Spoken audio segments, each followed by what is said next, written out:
Guys, welcome to my YouTube channel GK aspirants. और आज हम देखने वाले हैं एमसीक्यू सीरीज। और ये एमसीक्यू सीरीज जो होगी वो भारतीय राज्य व्यवस्था यानी कि भारत के संविधान से संबंधित जो भी टॉपिक होगा उन सभी टॉपिक्स को हम कवर करेंगे। 50 क्वेश्चंस की ये सीरीज होने वाली है और इसमें हर वीडियो में आपको 50 क्वेश्चंस मिलेंगे। तो आप क्लास में रेगुलर बने रहें और इस क्लासेज का फ़ायदा उठाएं। जैसे कि आज का टॉपिक है हमारा भारतीय संविधान की ऐतिहासिक पृष्ठभूमि। इससे संबंधित क्वेश्चंस में हम डिस्कस करेंगे। क्या भारत का संविधान जो बना वो अचानक बना या उसके पीछे कोई इतिहास है या कोई ऐतिहासिक पृष्ठभूमि है?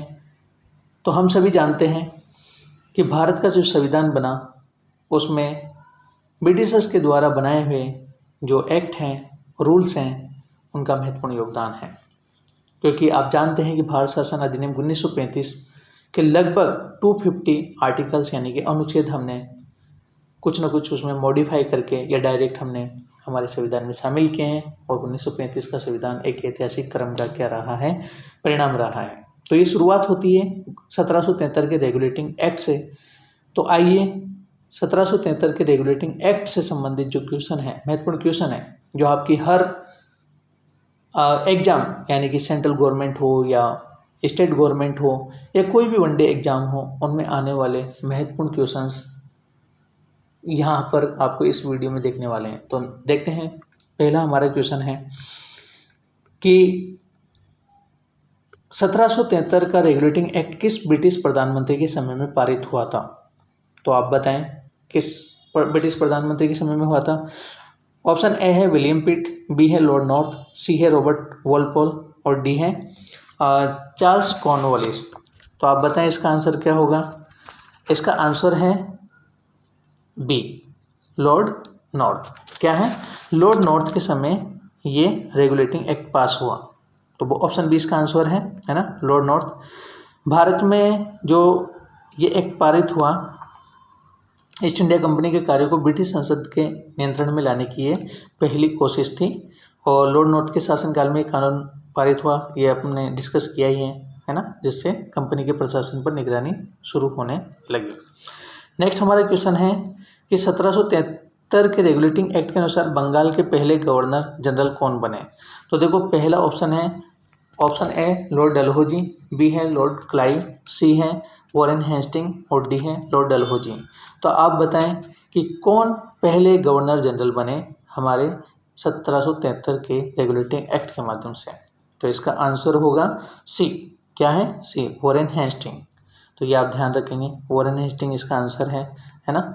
वॉरेन हेस्टिंग गवर्नर जनरल बनकर के, देखो ये गवर्नर जनरल बने तो यहाँ पर आपकी जो मद्रास और बॉम्बे प्रेसिडेंसी है उस पर भी वॉरेन हेस्टिंग को क्या मिला? अधिकार मिला। और उन्होंने भारत के प्रशासनिक और न्यायिक ढांचे की नींव भी रखी वॉरेन हेस्टिंग साहब ने।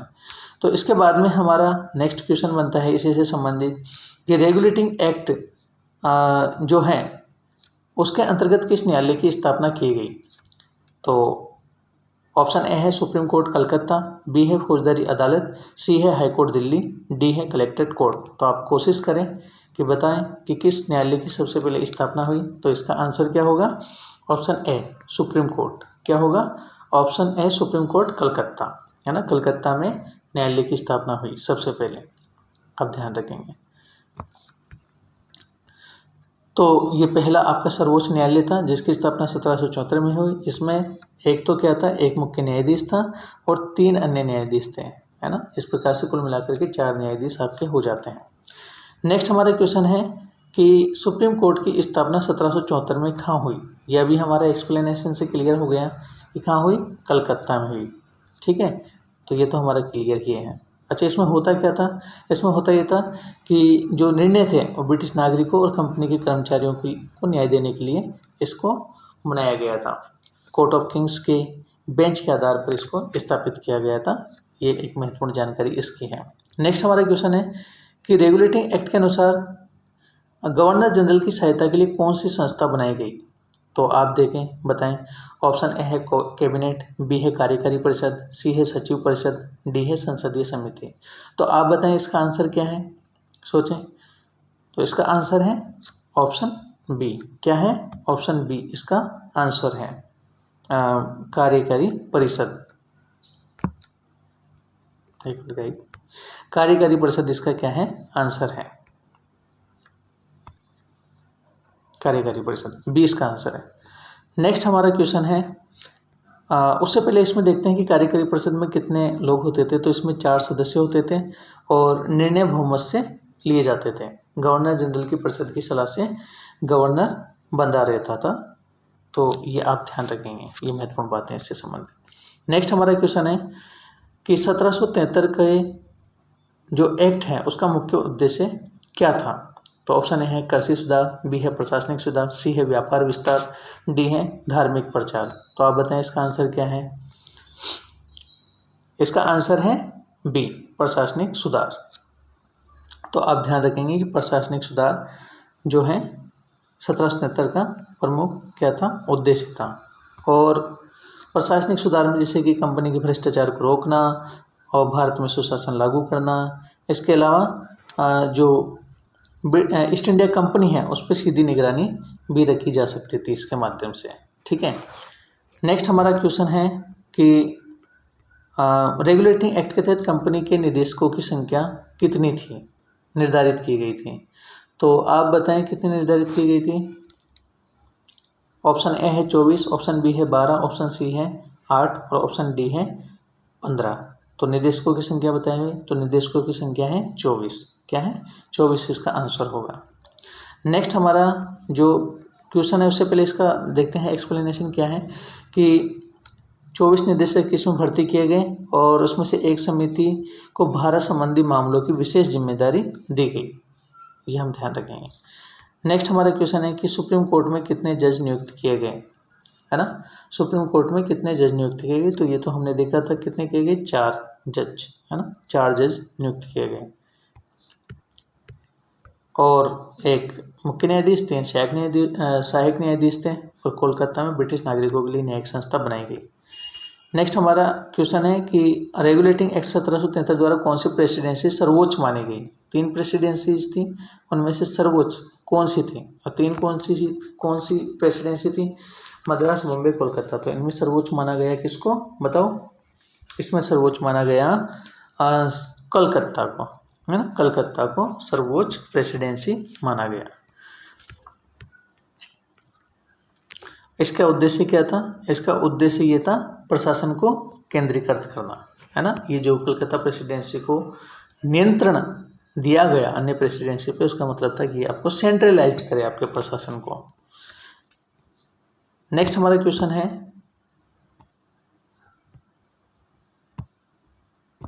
कि रेगुलेटिंग एक्ट 1773 द्वारा भारत में किसके द्वारा ईस्ट इंडिया कंपनी का प्रशासन में पहला हस्तक्षेप था, है ना। भाई भारत में ईस्ट इंडिया कंपनी प्रशासन कर रही थी, उसमें पहला हस्तक्षेप किसका था? तो ऑप्शन ए है फ्रांसीसी प्रशासन, ऑप्शन बी है पुर्तगाली प्रशासन, ऑप्शन सी है ब्रिटिश क्राउन और ऑप्शन डी है मुगल शासन। तो आप बताएं किसका हस्तक्षेप रहा भारत की ईस्ट इंडिया कंपनी में? तो किसका रहेगा? ये सिंपल सा है, कॉमन सेंस वाला क्वेश्चन है कि ब्रिटिश क्राउन का रहेगा। तो ब्रिटिश क्राउन ने सबसे पहले हस्तक्षेप किया। ऑप्शन सी इसका आंसर है ना। और इसके माध्यम से क्या हुआ कि आपका जो भारत में जो कंपनी से ब्रिटिश सरकार के हाथों में नियंत्रण चला गया भारत का। इसके बाद नेक्स्ट हमारा क्वेश्चन है कि 1700, अब ये 1781 से संबंधित जो अधिनियम है, संशोधन अधिनियम है, उसके बारे में है। तो ये क्वेश्चन है कि 1781 के संशोधन अधिनियम को और किस नाम से जाना जाता है? तो बताएं आप। ऑप्शन ए है न्याय अधिनियम, ऑप्शन बी है सुधार अधिनियम, ऑप्शन सी है संधि अधिनियम, ऑप्शन डी है स्पष्टता न्यायिक स्पष्टता अधिनियम। तो आप इसका आंसर बताएंगे। तो गाइज इसका आंसर है न्याय अधिनियम। क्या है? न्याय अधिनियम इसका आंसर होगा, ऑप्शन ए।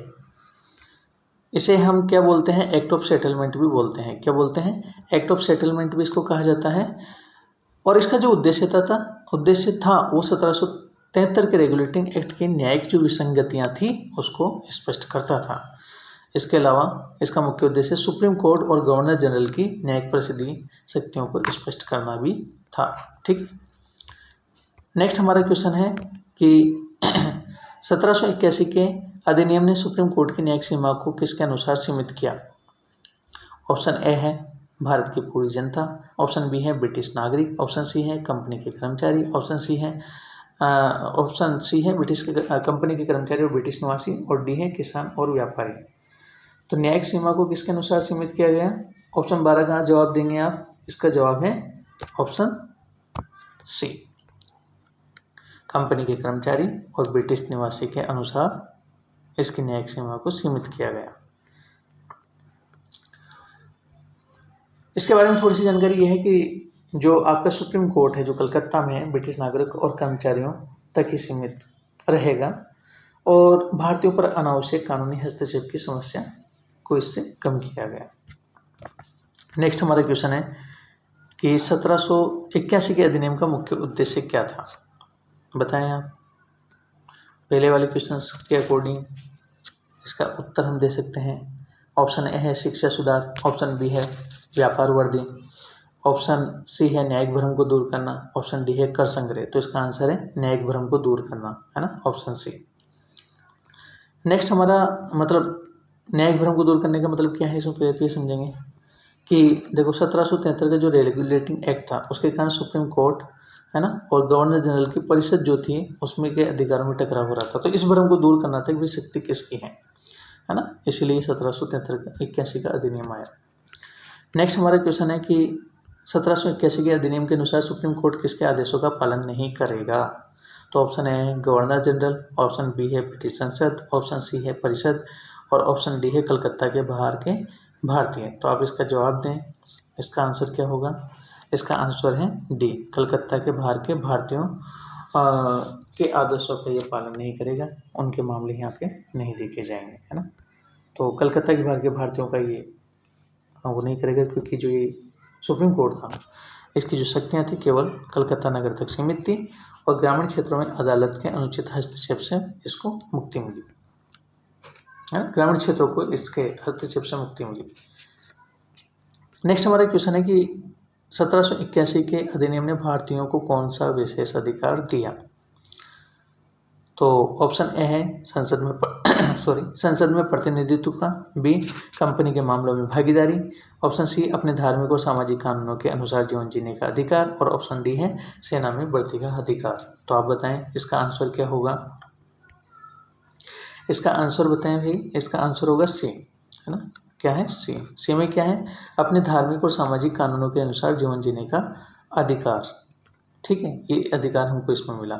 तो इसके अनुसार हम जीवन जीने का अधिकार दिया गया और भारतीयों पर उनके धर्म परंपराओं के खिलाफ कोई निर्णय नहीं दिया जाएगा, ऐसा इसमें डिसाइड किया गया। भारतीय समाज की सांस्कृतिक स्वतंत्रता की रक्षा का भी पहला कानूनी प्रयास ये वाला एक्ट था। नेक्स्ट हमारा है कि पिट्स इंडिया एक्ट किस वर्ष पारित किया गया, है ना।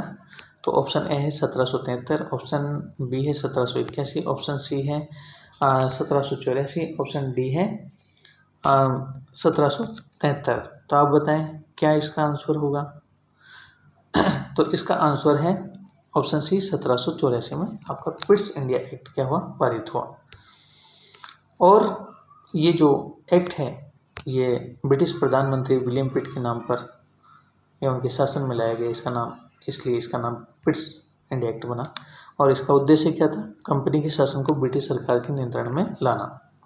भाई आप देखो, कंपनी के शासन को ब्रिटिश सरकार के नियंत्रण में लाने से आप मतलब समझो कि कंपनी क्या है? कंपनी एक कंपनी है और ये यहाँ पे व्यापार करने आई है इंडिया में, और सरकार कहाँ है इनकी? ब्रिटेन में है। तो ब्रिटेन सरकार क्या कर रही है? जो कंपनी ने हमारे यहाँ पे क्या किया, शासन किया, उसको वहाँ से ब्रिटेन से नियंत्रण करेंगे। जैसे अगर कोई भारत की कोई कंपनी विदेश में जाए और वहाँ पे वो शासन करने लग जाए उस देश पे, तो भारत सरकार क्या कहेगी कि हाँ भाई बताओ, तुम वहाँ व्यापार करने गए हो तो हमारी कंपनी, बताओ अब उस देश पे हम क्या करेंगे? नियंत्रण करेंगे, क्योंकि तुम हमारे देश की कंपनी हो, हमारे नागरिक हो। तो इस तरीके से वहाँ ब्रिटेन वालों ने भी जो सरकार थी उन्होंने इसको नियंत्रण में लेने की कोशिश की। नेक्स्ट हमारा क्वेश्चन है कि 1784 के पिट्स इंडिया एक्ट का मुख्य उद्देश्य क्या था? तो आप बताएं। ऑप्शन ए है व्यापार का विस्तार, ऑप्शन बी है प्रशासनिक सुधार, ऑप्शन सी है भारतीयों को प्रतिनिधित्व देना, ऑप्शन डी है भूमि सुधार। तो आप इसका आंसर बताएं 17 का। तो 17 का आंसर है प्रशासनिक सुधार। क्या है? प्रशासनिक सुधार। तो इसमें क्या हुआ इस अधिनियम में, पिट्स इंडिया एक्ट में, कि व्यापारिक कार्यों और राजनीतिक कार्यों जो कंपनी के थे उनको अलग किया गया। इसके अलावा ब्रिटिश सरकार जो थी उसको भारत के राजनीतिक मामलों पर सीधा नियंत्रण मिला इस अधिनियम के द्वारा। नेक्स्ट हमारा क्वेश्चन है कि पिट्स इंडिया एक्ट के अंतर्गत किस संस्था की स्थापना की गई, है ना। पिट्स इंडिया एक्ट के अंतर्गत किस संस्था की स्थापना की गई, आप बताएं। ऑप्शन ए है हमारा गवर्निंग काउंसिल, ऑप्शन बी है हमारा board of control, option C है सुप्रीम कोर्ट, ऑप्शन डी है सेक्रेटरी काउंसिल। तो इसका जो आंसर होगा वो क्या है? बी है, बोर्ड ऑफ कंट्रोल को लाया गया, है ना, पिट्स इंडिया एक्ट के माध्यम से। तो आप ध्यान रखेंगे, बोर्ड ऑफ कंट्रोल इसका आंसर होगा। और ये हमारे भारत के प्रशासनिक और राजनीतिक मामलों पर इसका नियंत्रण था। ब्रिटिश मंत्रियों को शामिल किया गया जो संसद के प्रति उत्तरदायी थे इस बोर्ड ऑफ कंट्रोल में। आप समझिए कि ब्रिटिश मंत्री जो कहाँ थे, वहाँ की सरकार में, ब्रिटेन में थे, उनको बोर्ड ऑफ कंट्रोल में शामिल किया गया जो भारत में काम करता था। और वो बताते थे वहाँ ब्रिटेन में जा कर के वहाँ की सरकार को कि हम भारत में कंपनी जो शासन कर रही है उसके अंतर्गत इस प्रकार से भारत के मामलों को देख रहे हैं। नेक्स्ट हमारा क्वेश्चन है कि पिट्स इंडिया एक्ट के अनुसार व्यापारिक कार्यों की निगरानी किसके पास रही, है ना। ऑप्शन ए है गवर्नर जनरल, ऑप्शन बी है संसद, ऑप्शन सी है कोर्ट ऑफ डायरेक्टर और ऑप्शन डी है बोर्ड ऑफ कंट्रोल। तो व्यापारिक कार्यों की बात हो रही है, आप बताएं इसका आंसर क्या होगा। पहले तो हमने राजनीतिक और प्रशासनिक कार्यों की देखभाल की थी, मतलब देखभाल के बारे में बात की थी। तो इसका आंसर क्या होगा बताएं। इसका आंसर है, क्या है बताओ।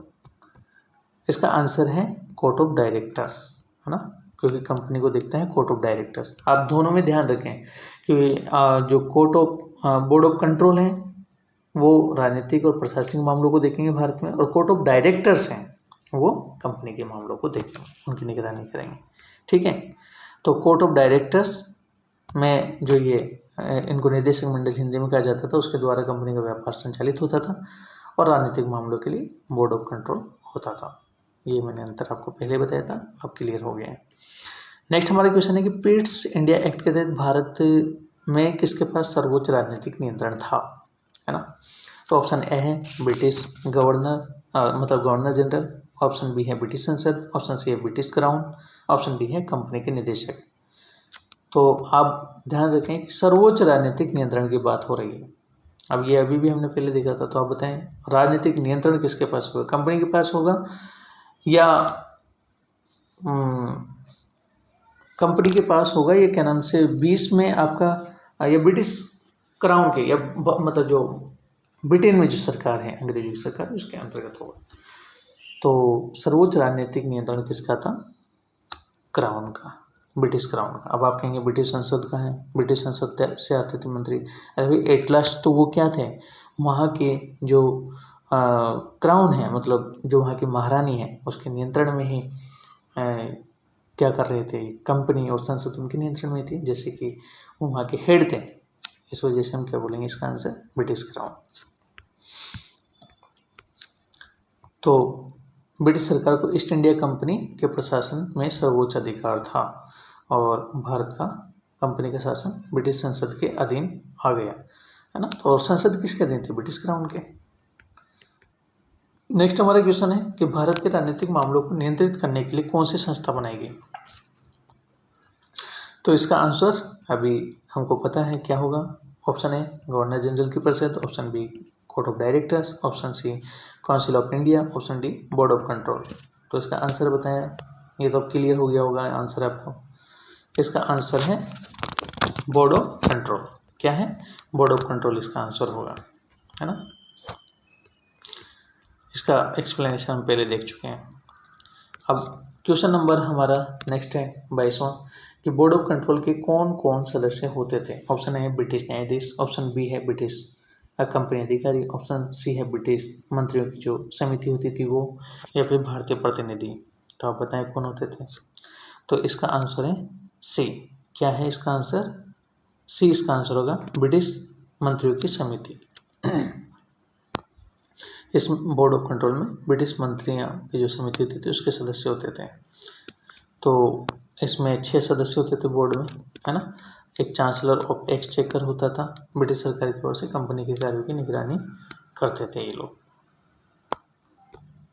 नेक्स्ट हमारा क्वेश्चन है कि पिट्स इंडिया एक्ट का सबसे अधिक प्रभाव किस प्रेसिडेंसी पर पड़ा, बताओ। ऑप्शन ए है मद्रास, ऑप्शन बी है बम्बई, ऑप्शन सी है कलकत्ता, ऑप्शन डी है दिल्ली। तो आंसर बताएं इसका क्या होगा। सबसे अधिक मतलब कौन सी प्रेसिडेंसी, 3 प्रेसिडेंसी थी, मद्रास, बॉम्बे और कलकत्ता। बताएं इसका आंसर। तो ये काम सारा जो प्रशासनिक काम है भी कहाँ चल रहा था, कलकत्ता में, बंगाल में। तो ये इसका आंसर होगा कलकत्ता। नेक्स्ट हमारा जो क्वेश्चन उससे पहले इसको देखते हैं थोड़ा सा कि कलकत्ता सर्वोच्च प्रेसिडेंसी घोषित हो ही रही है क्योंकि वहीं पे उनका सारा तामझाम उन्होंने बंगाल में ही खड़ा किया है, तो वहीं पे वो उसको सर्वोच्च रखेंगे ही। बाकी प्रेसिडेंसी उसके अधीन आ गई और गवर्नर जनरल को पूरे भारत के प्रशासन का केंद्र माना गया। नेक्स्ट हमारा क्वेश्चन है कि भारत में अंतिम राजनीतिक निर्णय लेने की शक्ति किसके पास थी, बताएं आप। ऑप्शन ए है East India Company, option B है ब्रिटिश संसद, ऑप्शन सी है board of control, option D है गवर्नर जनरल। तो बताएं आंसर क्या होगा इसका। इसका आंसर क्या होगा, इसका आंसर है बोर्ड ऑफ कंट्रोल। क्या है, बोर्ड ऑफ कंट्रोल इसका आंसर होगा। नेक्स्ट हमारा क्वेश्चन है बोर्ड ऑफ कंट्रोल, है ये तो हमने देखा ही है कि बोर्ड ऑफ कंट्रोल जो आपके हैं राजनीतिक और सैन्य मामलों में अंतिम निर्णय लेने का अधिकार था। कंपनी अब ब्रिटिश सरकार के जैसी ही नीतियां बना सकती थी। नेक्स्ट क्वेश्चन देखते हैं कि पिट्स इंडिया एक्ट ने भारत में किस प्रकार की प्रशासनिक प्रणाली को जन्म दिया। ऑप्शन ए है एकात्मक शासन, ऑप्शन बी है संघीय शासन, ऑप्शन सी है दोहरी सरकार, ऑप्शन डी है संवैधानिक शासन। तो आप इसका आंसर बताएं। इसका आंसर होगा दोहरी सरकार। दोहरी सरकार को किस प्रकार से जन्म दिया, वही बोर्ड ऑफ कंट्रोल और कोर्ट ऑफ डायरेक्टर्स, है ना। इस प्रकार से दोहरी सरकार मतलब 2 काम हो गए। ये प्रणाली आगे चलकर प्रशासनिक भ्रम का कारण भी बनी। नेक्स्ट हमारा क्वेश्चन है कि 1786 का जो अधिनियम है किस गवर्नर जनरल को ध्यान में रखते हुए लाया गया, बताएं आप इसका आंसर क्या होगा। ऑप्शन ए है लॉर्ड डलहौजी, ऑप्शन बी है लॉर्ड वेलेजली, ऑप्शन सी है लॉर्ड कॉर्नवालिस, ऑप्शन डी है वॉरेन हेस्टिंग। तो इसका जवाब दें आप।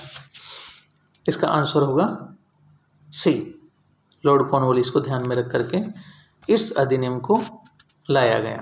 ठीक है, तो उनको विशेष शक्तियाँ देनी थी लॉर्ड कॉर्नवालिस को, है ना। और कार्यकारी और विधायी निर्णयों में भी उनको विशेष अधिकार इस अधिनियम के माध्यम से दिया गया है। देखो वो भी एक बहुत ही महत्वपूर्ण प्रभावशाली गवर्नर जनरल रहे हैं भारत के, तो ऑब्वियसली जब वो आएंगे तो ऐसी शक्तियाँ मांगेंगे, डिमांड करेंगे। 2700 जो क्वेश्चन है हमारा वो है कि 1786 के अधिनियम के अनुसार गवर्नर जनरल को किस स्थिति में परिषद की सलाह की अवहेलना करने का अधिकार दिया गया। ऑप्शन ए है युद्ध की स्थिति में, ऑप्शन बी है न्यायिक मामलों में, ऑप्शन सी है विशेष परिस्थितियों में, ऑप्शन डी है आर्थिक संकट में। तो बताएं इसका आंसर क्या होगा। इसका आंसर क्या होगा बताओ। क्वेश्चन नंबर 27 का आंसर क्या होगा। इसका आंसर है विशेष परिस्थितियों में। तो विशेष परिस्थितियों में लॉर्ड कॉर्नवालिस की जो परिषद है ना, उसको कि भाई हम चाहें तो हम राय को माने या न माने, ऐसा हमारा अधिकार है। और इसके अलावा ऐसी शक्ति के कारण से जो गवर्नर जनरल की जो शक्ति है उसमें वृद्धि होती है और प्रशासनिक निर्णयों में उसको स्वतंत्रता भी मिलती है। नेक्स्ट हमारा क्वेश्चन है कि 1786 के अधिनियम का मुख्य प्रभाव क्या रहा। ऑप्शन ए है व्यापारिक नियंत्रण, ऑप्शन बी है न्यायिक सुधार, ऑप्शन सी है गवर्नर जनरल की शक्तियों में वृद्धि और ऑप्शन डी है प्रेस पर प्रतिबंध। तो इसका जो जवाब होगा 28 नंबर क्वेश्चन का वो है गवर्नर जनरल की शक्तियों में वृद्धि, है ना। तो लॉर्ड कॉर्नवालिस को परिषद की इच्छाओं के विरुद्ध निर्णय लेने की अनुमति दी और पद अधिक सशक्त हुआ और प्रभावशाली पद बन गया। नेक्स्ट हमारा क्वेश्चन है कि 1773 का जो चार्टर एक्ट किस शासक के समय पारित हुआ, है ना। Lord Wellesley, Cornwallis, Lord Dalhousie, Lord Minto. तो बताओ 1773 का जो चार्टर एक्ट हुआ है उस समय गवर्नर जनरल कौन थे? तो इसका आंसर क्या होगा? Option B, Lord Cornwallis. Lord Cornwallis के समय चार्टर एक्ट 1793 पारित हुआ और ये ब्रिटिश संसद के द्वारा पारित किया गया था, जिसने कंपनी के शासन को आगे बढ़ाया। नेक्स्ट हमारा क्वेश्चन है कि 1773 के चार्टर एक्ट द्वारा ईस्ट इंडिया कंपनी को भारत में शासन का अधिकार कितने वर्षों के लिए बढ़ाया गया? ऑप्शन ए है 10 वर्ष, ऑप्शन बी है 15 वर्ष, ऑप्शन सी है 20 वर्ष, ऑप्शन डी है 25 वर्ष।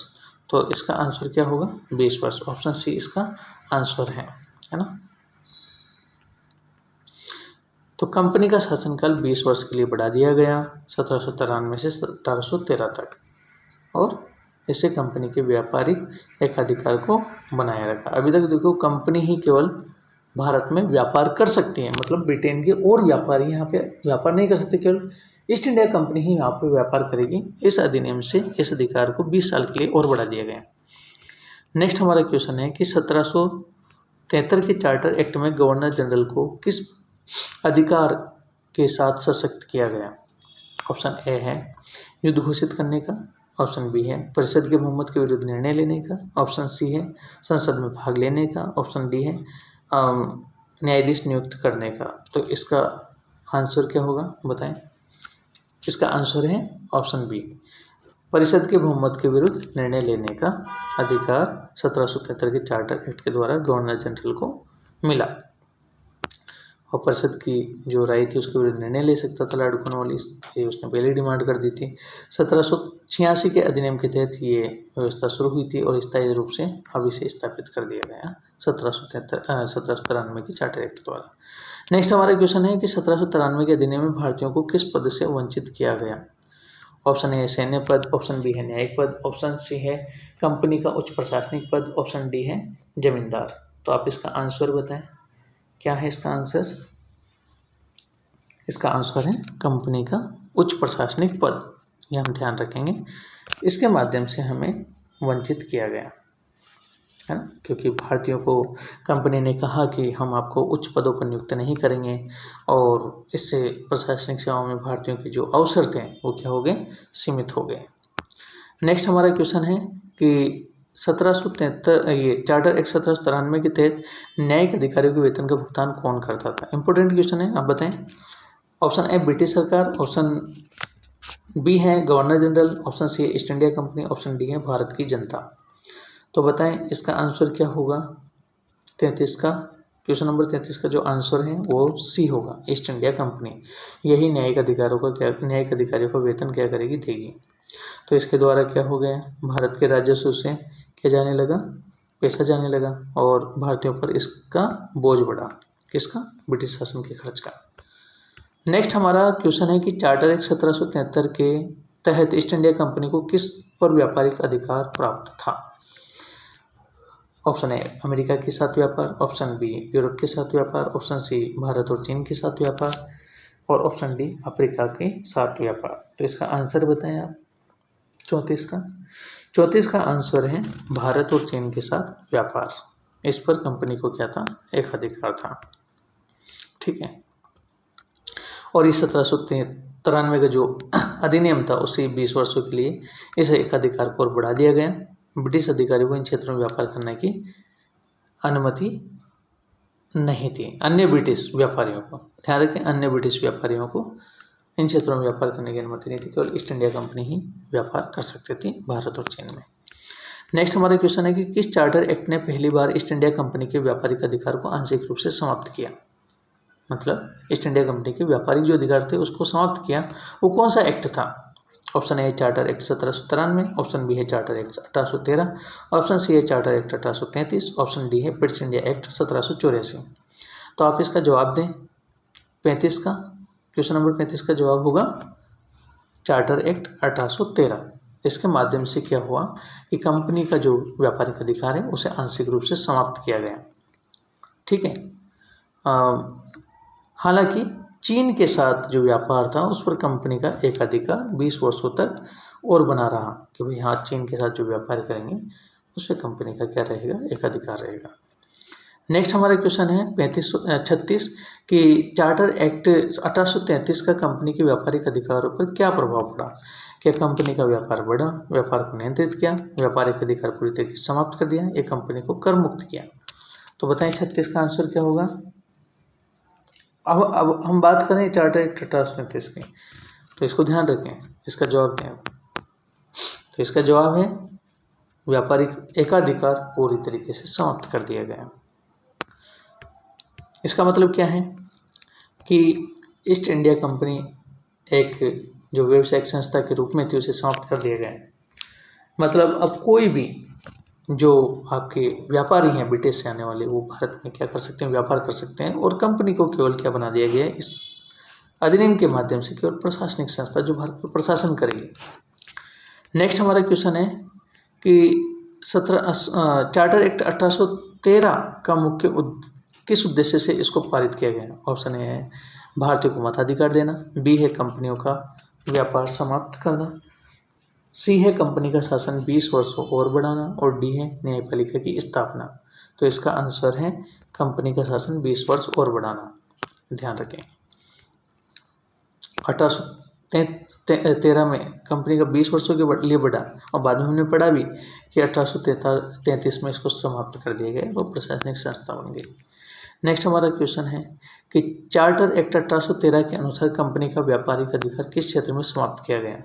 चीन में, अफ्रीका में, भारत में और अमेरिका में। बताएं इसका आंसर क्या होगा। कहाँ पे एकाधिकार समाप्त हुआ। इसका आंसर है भारत। भारत में कंपनी का एकाधिकार समाप्त हुआ, जबकि चीन में 20 वर्षों के लिए बना रहा, है ना। इसको आप ध्यान रखेंगे कि ईस्ट इंडिया कंपनी का एकाधिकार समाप्त कर दिया गया, भारत में दूसरे लोग व्यापार कर सकते थे, है ना। नेक्स्ट हमारा क्वेश्चन है कि चार्टर एक्ट 1813 के तहत चीन के साथ व्यापार का क्या हुआ। पूरी तरह बंद किया गया, सरकार के अधीन कर दिया गया, कंपनी का एकाधिकार बना रहा, या भारतीय व्यापारी को दिया गया। बताओ इसका आंसर क्या है। इसका आंसर होगा ऑप्शन सी। क्या है, कंपनी का एकाधिकार बना रहा चीन के साथ व्यापार पे, जो हमने देखा 20 वर्षों के लिए 1813 के अधिनियम के द्वारा इसको बढ़ा दिया गया। और ब्रिटिश व्यापार ब्रिटिश राजस्व का महत्वपूर्ण स्रोत भी था चीन के साथ व्यापारिक अधिकार। नेक्स्ट हमारा क्वेश्चन है कि 1813 की चार्टर अधिनियम ने किस क्षेत्र में खर्च के लिए धन आवंटित करने का प्रावधान किया, है ना। तो option A railway, option B सैनिक खर्च, ऑप्शन सी शिक्षा, ऑप्शन डी औद्योगिकरण। बताएं इसका आंसर क्या होगा। इसका आंसर है सी शिक्षा, है ना। शिक्षा पर 1813 के चार्टर अधिनियम के द्वारा किया गया प्रावधान किया। कितने का किया गया ये याद है, ये किया गया सालाना 1 लाख रुपए खर्च करने का प्रावधान। ये पहला अवसर था जब अंग्रेजों ने भारत में शिक्षा के लिए क्या किया, धन निर्धारित किया। तो क्यों कर रहे थे धन निर्धारित, क्योंकि उनको क्या है, एक ऐसा क्लेरिकल एक क्लास चाहिए था जो उनकी हेल्प कर सके, इसलिए भारतीयों को पढ़ाना चाहते थे। प्रश्न नंबर 41 है कि चार्टर एक्ट 1813 में भारतीयों को कौन सा अधिकार दिया गया। बताएं। ए प्रशासनिक पदों पर, उच्च प्रशासनिक पदों पर नियुक्ति, न्यायाधीश बनने का अधिकार, किसी भी सेवा में भेदभाव बिना प्रवेश का अधिकार, या संसद में बैठने का अधिकार। क्या अधिकार मिले हमको, इसके माध्यम से बताऊं। तो 41 का आंसर है सी, किसी भी सेवा में बिना भेदभाव प्रवेश का अधिकार हमें चार्टर एक्ट 1813 के माध्यम से मिला। नेक्स्ट क्वेश्चन से पहले इसका देखते हैं कि कहा गया इस अधिनियम में कि भारत ये जो भी है कंपनी की किसी भी सेवा में प्रवेश कर सकते हैं। हालांकि ये व्यवहार में अधिकार क्या रहा, सीमित रहा, केवल कहने मात्र का रहा। नेक्स्ट हमारा क्वेश्चन है कि चार्टर एक्ट 1813 ने किसको भारत में ईसाई धर्म के प्रचार की अनुमति दी। ब्रिटिश सेना को, मिशनरियों को, शिक्षकों को, भारतीयों को। तो आप जवाब दें, इसका क्या जवाब होगा। इसका जवाब है ऑप्शन बी, मिशनरियों को, है ना। यहाँ पे 1813 ने ईसाई धर्म में प्रचार की अनुमति दी, और इसमें भारतीय समाज में धार्मिक और सांस्कृतिक भेसें तेज हो गई, है ना। उन्हें भारत में धर्म प्रचार और स्कूल खोलने की अनुमति भी दी गई।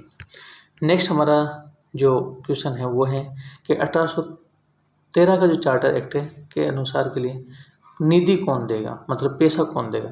ऑप्शन है ब्रिटिश सरकार, ऑप्शन बी है गवर्नर जनरल, ऑप्शन सी है East India Company, option D है भारतीय परिषद, भारतीय रियासत है। तो कौन पैसा देगा भाई, इसके लिए कंपनी को, इसके लिए जो पैसा देगा वो कौन देगा, ईस्ट इंडिया कंपनी। कौन देगा, ईस्ट इंडिया कंपनी।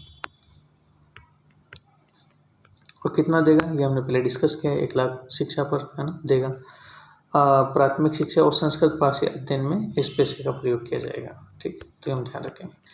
नेक्स्ट हमारा क्वेश्चन है कि चार्टर एक्ट 1813 ने किस कंपनी के औद्योगिक अधिकार को चुनौती दी? ऑप्शन ए है Dutch east India company, French east India company, British east India company और पुर्तगाली व्यापार संघ। बताएं इसका आंसर क्या होगा?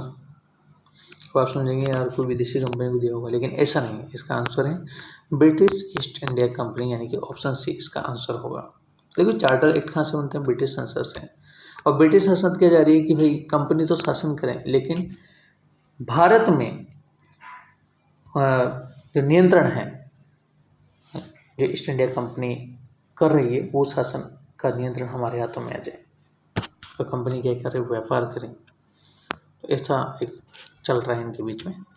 नेक्स्ट इसका एक्सप्लेनेशन ये है कि इस अधिनियम ने भारत में व्यापार पर जो कंपनी गई थी एक अधिकार को तोड़ा और ये प्रशासनिक संस्था बनी केवल, और व्यापार के लिए अब सभी ब्रिटिश व्यापारी भारत में व्यापार कर सकते थे।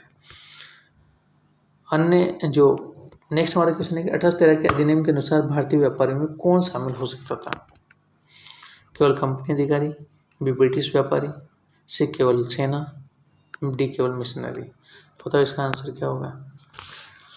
तो 45 का आंसर है बी, ब्रिटिश व्यापारी इसका अधिकार होगा, है ना। सभी ब्रिटिश व्यापारी इसमें शामिल होंगे। तो ये हमने पहले भी डिस्कस कर चुके हैं। इसमें निजी व्यापार के युग की शुरुआत भी हो गई। नेक्स्ट हमारा क्वेश्चन है कि चार्टर एक्ट 1813 के पारित होने से भारत में किस प्रकार की नई बहस शुरू हुई? सामाजिक सुधार की, शिक्षा की भाषा पर, आर्थिक निर्भरता पर और सेना की भर्ती पर। तो इसका आंसर बताओ क्या होगा? इसका आंसर है शिक्षा की भाषा पर, कि कौन सी शिक्षा में भाषा, कौन सी शिक्षा की भाषा में, या शिक्षा कौन सी भाषा में दी जाए, इस पर डिबेट हुई। तो हम अंग्रेजी में या भारतीय भाषा में किस में शिक्षा दें, और यही विवाद आगे चलकर मैकॉले मिंट 1845 का आधार बना। नेक्स्ट हमारा क्वेश्चन है कि चार्टर एक्ट 1833 के तहत भारत का गवर्नर जनरल, जो पहला गवर्नर जनरल था, वो कौन था? बताएं, बहुत ही इंपॉर्टेंट, सबसे इंपॉर्टेंट क्वेश्चन है। तो इसका आंसर है, पहले ऑप्शन देख लें। ऑप्शन है लॉर्ड डलहौजी, ऑप्शन बी है लॉर्ड वेलेजली, ऑप्शन सी है Lord William Bentinck, option D है लॉर्ड कॉर्नवालिस। तो इसका आंसर बताएं। इसका आंसर है लॉर्ड विलियम बेंटिक। क्या है? लॉर्ड विलियम बेंटिक, यानी कि ऑप्शन सी इसका आंसर है ना। तो ये बंगाल के गवर्नर जनरल को भारत का गवर्नर जनरल घोषित किया गया, पहले गवर्नर जनरल ऑफ इंडिया ये रहे। नेक्स्ट हमारा क्वेश्चन है कि चार्टर एक्ट 1833 में ईस्ट इंडिया कंपनी के किस कार्य पर पूर्ण विराम लगा दिया गया? ए प्रशासनिक कार्य, बी व्यापारिक कार्य, सी धार्मिक कार्य, डी सैनिक कार्य। 48 का जवाब क्या होगा बताओ? 48 का जवाब है व्यापारिक कार्य, है ना। इन पे प्रतिबंध, मतलब पूर्ण विराम लग गया कि अब वो क्या करेंगे? केवल प्रशासनिक कार्य करेंगे, व्यापारिक कार्य कोई भी कर सकता है।